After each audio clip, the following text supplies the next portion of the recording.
اللہ ان سے راضی ہے اور وہ بھی راضی ہیں اللہ سے. اللہ نے جہاں رکھا ہے وہ اللہ سے. ایک پہلو یہ ہے کہ اللہ راضی ہو جائے, ایک پہلو یہ ہے کہ بندہ راضی ہو جائے. رب فرماتا ہے ذالک الفوز العظیم, وہ اللہ سے راضی, اللہ ان سے راضی, یہ بہت بڑی کامیابی ہے. امام محمد غزالی رحمۃ اللہ علیہ سے کسی نے کہا تھا زیادہ مشکل کیا ہے, اللہ کا راضی ہونا کہ بندے کا؟ تو امام صاحب فرمانے لگے رب تو مہربان ہی بڑا ہے, بڑی جلدی راضی ہو جاتا ہے. دو صرف آنسو بہائے سچی توبہ کے مالک راضی ہے. کسی غریب کی مدد کر دے اخلاص سے, اللہ راضی ہے. اللہ تو جلدی راضی ہو جاتا ہے, مشکل یہ ہے کہ بندہ نہیں راضی ہوتا. یہ اس نے ہر روز ایک نئی امید لگائی ہوئی ہے, ہر روز اس کا نیا رنگ ہے, یہ راضی نہیں ہوتا. حضرت موسیٰ علیہ السلام نے اللہ کی بارگاہ میں عرض کی مالک میری قوم یہ عرض کرتی ہے کہ تو بتا تو ہم سے کیسے راضی ہوگا.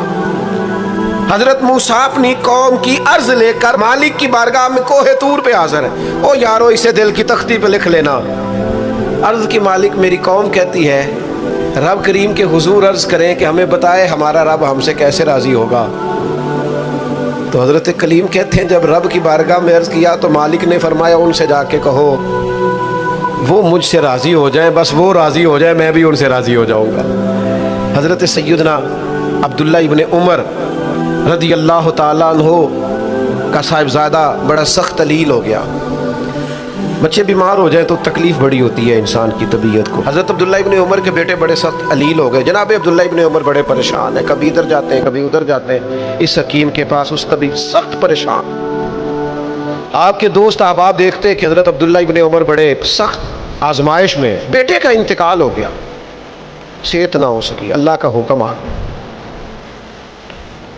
اب یہ جو انتقال ہے یہ ظاہر ہے بیماری سے زیادہ مشکل کام ہے, بیٹا چلا ہی گیا ہے.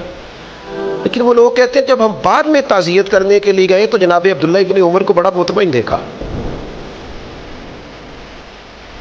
تو ہم نے عرض کی کہ حضور اس وقت تو صرف بیمار تھا تو آپ زیادہ تسلی میں نہیں تھے, اور اب آپ بڑے تسلی میں محسوس ہوتے ہیں, وجہ؟ تو فرمانے لگے جب تک میری ذمہ داری کا نا میں پریشان تھا, اب خدا کے کرم اور رحمت کی جگہ پہ چلا گیا, اللہ کا فیصلہ آ گیا ہے اور میں سمجھا ہوں کہ میرا رب اسے اپنی بارگاہ میں بلانا چاہتا ہے, لہٰذا میں پورے طور پر مطمئن. اب میں اللہ کی رضا پہ پوری طور پر راضی ہوں. میرے عزیز جب تک یہ رضا حاصل نہیں, کیا لطیف انداز ہے. وہ ہمارے ایک بڑے زبردست رائٹر تھے صاحبزادہ خورشید احمد گیلانی مرحوم, ان کا ایک مضمون چھپا ایک دفعہ امت کا پہلا صوفی. تو وہ ٹائٹل دیکھ کر مجھے بڑی تجسس ہوا کہ کس کو, چونکہ ہم صوفیاء کی جماعت ہے, کس بزرگ کا تذکرہ کیا انہوں نے, امت کا سب سے پہلا صوفی. تو جب مضمون کھولا تو امت کا سب سے پہلا صوفی انہوں نے جناب صدیق اکبر کو قرار دیا. فرمایا یہ پہلے درویش ہے اس امت کے, حضرت ابو بکر صدیق. حضرت ابو بکر صدیق علیل ہو گئے, بیمار ہو گئے, تو یہ دیکھیے ذرا ان کا انداز تصوف. یار دوست پتہ لینے گئے تو ایک روٹین ہوتی ہے نا, جب لوگ تیمارداری کرنے جاتے ہیں تو کہتے ہیں کسی ڈاکٹر کو دکھایا ہے. سب لوگ آپ کے گرد بیٹھے ہیں تو کہنے لگے ابو بکر طبیب کو دکھایا ہے؟ فرمانے لگے ہاں طبیب دیکھ گیا ہے, اور طبیب دیکھتا رہتا ہے. تو کہا پھر طبیب نے کیا کہا ہے؟ کہنے لگے طبیب نے کہا فعال لما یرید. طبیب نے کہا ہے بھائی جو میں چاہتا ہوں نا وہ میں کر دیا کرتا ہوں, جو میرا ارادہ ہوتا ہے پھر وہ میں کر دیتا ہوں. وہ طبیب مجھے کہہ گیا ہے, لہذا جو اس کا ارادہ ہونا ہے اس نے. اب وہ جو ارد گرد بیٹھے تھے وہ بھی تو صحابہ تھے نا, اس باریک بات کو فوراً سمجھ گئے, کہنے لگے اللہ تجھے جزا عطا کرے. یار دیکھو چھوٹی بات نہیں. حضرت انس بن مالک کہتے ہیں 10 سال میں نے نبی پاک کے گھر میں نوکری کی ہے. 10 سال. 1 سال کے بعد لوگ اکتا جاتے ہیں, سارا پتہ چل جاتا ہے, اس کے بعد وہ چاہتے نہیں رہتی, بندہ پرانا ہو جاتا ہے. اکرام احترام الا ماشاء اللہ وہ نہیں رہتا. فرماتے 10 سال حضور کے گھر میں نوکری کی, پورے 10 سال. ایک دفعہ بھی رسول پاک نے اف نہیں کہا. فرماتے ایسا نہیں کہ کبھی کوئی ایسی بات نہیں ہوئی جس سے حضور ناراض ہو. کئی دفعہ ایسے موقع آئے, حضور نے کسی کام سے بھیجا, میں جا کے بچوں کے ساتھ کھیلنے لگا, محبوب آئے میں ڈر گیا, لیکن حضور نے کچھ بھی نہیں کہا, مسکرا کے فرمایا تمہیں کام بھیجا تھا کر کے کیوں نہیں آئے. ایک تو یہ کہ مشقت کرنی ہے، دوسرا اللہ کی رضا پہ راضی رہنا، اور تیسری بات یہ سوچیں کبھی ذاتی قسم کی نہیں بنانی، سوچیں ملی قسم کی، قومی آفاقی سوچیں۔ اتنے دوست ہماری خانقاہ سے وابستہ ہیں، یہاں کسی آستانے سے وابستہ ہیں، کچھ ہمارے پاس مدرسے میں پڑھتے ہیں، کہیں بھی آپ پڑھتے ہیں۔ آپ کی سوچیں جب تک ملی اور قومی نہیں ہوتی، آپ بہت زیادہ بھی باصلاحیت ہیں تو آپ کوئی کردار نہیں ادا کر سکتے۔ آپ کو اللہ نے جو صلاحیت دی ہے وہ دین کے لیے خرچ کریں، کوئی بھی صلاحیت ہے آپ کی عزیز، وسیع الظرفی وسیع المشرب، آپ اپنی صلاحیت سے قومی فائدہ کریں۔ آپ کیا مطلب ملی باتیں، چھوٹی باتیں، چھوٹا سا ذہن، چھوٹی سی بات، آپ وسیع بات کریں۔ امام بخاری لکھ گئے، ایک مخصوص فقہ کے مقلد تھے امام صاحب، لیکن انہوں نے بخاری میں یہ رنگ نہیں اختیار کیا کہ جو کسی اور مسلک پر چیزیں دلائل کرتی ہیں، فقہ کے مسلک کی بات کر رہا ہوں، کسی اور مشرب پر تو میں نے لینی نہیں۔ انہوں نے کام کیے تو قومی سطح کے، چھوٹے چھوٹے ذہن، چھوٹی چھوٹی باتیں۔ ہمارا ہی مدرسہ نہیں، دنیا میں مدرسے، ہماری خانقاہ نہیں، دنیا میں خانقاہیں۔ ہم اگر ایک دوسرے سے لوگوں کو توڑنے لگیں گے تو ملی کام نہیں ہوگا۔ ہم گھر نہیں بنانا چاہتے، ہم رسول اللہ کا دین تعمیر کرنا چاہتے ہیں، دین اس امت کے اندر لانا چاہتے ہیں، نافذ کرنا چاہتے ہیں۔ تو ہم تو تھوڑے سے لوگ ہیں کام کرنے والے جو پوری دنیا میں کام کر رہے ہیں، کہیں بھی کوئی کام کر رہا ہے۔ ہم نبی پاک کا دین لانا چاہتے ہیں تو ہم تو ہر ایک کو سپورٹ کرتے ہیں، جو تھوڑا سا بھی کام کر رہا ہے اسے سپورٹ کرتے ہیں۔ میری آپ سے گزارش ہے، جس کاز کے لیے امام حسین نے جان دی تھی نا، اس کاز پر کام کرنے کی ضرورت ہے۔ اب کیا کرنے کی ضرورت ہے؟ اب وہ پیغام جو امام علی مقام کا پیغام ہے، دین کے لیے کام کریں، بے حیائی کے خلاف، عریانی کے خلاف، بے دین قوتوں کے خلاف۔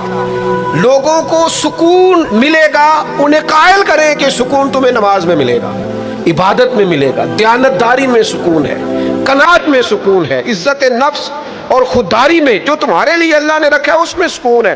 لوٹ کے کھاؤ گے تو سکون نہیں ملے گا۔ میرے بھائی، اس سارے پیغام کو عام کرنے کی ضرورت ہے۔ پھیل جائیں دنیا میں،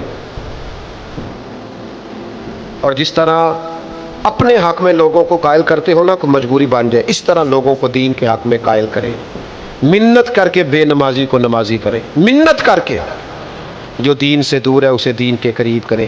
آپ کوشش کریں کہ فروغ دین ہو، جہاں مسجد نہیں، تعمیر مسجد میں کردار ادا کریں۔ اپنے لہجوں سے ہر تھکاوٹ اتار کے آگے بڑھو، ملی قومی سوچیں پیدا کرو۔ ہم نے اس وطن کو بھی تعمیر کرنا، دین کے لیے ہم نے اپنے آپ کو پیش کرنا جس حد تک ہو سکے۔ اور دین کی تبلیغ کا سب سے بہترین طریقہ یہ ہے، امام جعفر صادق سے کسی نے کہا تھا میں دین کی تبلیغ کرنا چاہتا ہوں، کیا کروں؟ پیغام امام حسین کانفرنس میں بات ختم کرتے وقت امام حسین کے پوتے کی بات سنا رہا ہوں، کہا حضور دین کی تبلیغ کرنا چاہتا ہوں، کیا کروں؟ فرمانے لگے دین پہ عمل کرنا شروع کر دے۔ یہ دین کی تبلیغ، آپ کا اچھا اخلاق یہ دین کی تبلیغ، آپ کا معاف کرنے کا جذبہ یہ دین کی تبلیغ، آپ کی خیر خواہی، لوگوں کا بھلا کرنا یہی دین کی تبلیغ۔ صرف تقریر سے تبلیغ نہیں کریں آپ کا عمل اور کردار یہ دین کی تبلیغ ہے۔ آپ اپنا انداز زندگی بدل جائیں، انداز خوبصورت کر جائیں، یہ دین کی تبلیغ شروع ہو جائے گی۔ 3 باتیں آپ کی خدمت میں رکھی ہیں اس پورے گفتگو کا نتیجہ۔ ایک تو زندگی مشقت والی، محنت والی، جد و جہد والی۔ یہ جو نوجوان آرام ڈھونڈتے ہیں نا، سکون، اقبال کہتے ہیں لہو مجھ کو رلاتی ہے جوانوں کی تن آسانی، یہ تیار ہو جائیں۔ مشقت، جد و جہد، کوشش۔ اور دوسری بات، اس کوشش کے بعد بھی رب جو فیصلہ کرے رب کے فیصلے پر راضی رہیں، مقام تسلیم و رضا والی زندگی گزاریں۔ اور تیسری گزارش، سوچیں سطحی نہیں، ذاتی نہیں، عالمی سوچیں۔ میں بڑے درد سے یہ بات عرض کروں، لوگ اپنی ذات کے لیے دین کا استعمال کرتے ہیں، اپنی ذات کے لیے۔ جو میرا ذاتی مخالف ہے میں اسے یزید کہہ دیتا ہوں، میرا ذاتی مخالف ہے۔ ہمارا ذاتی مخالف ہوتا ہے، ہم کہتے ہیں بے ایمان ہو گیا، او خدا کے بندے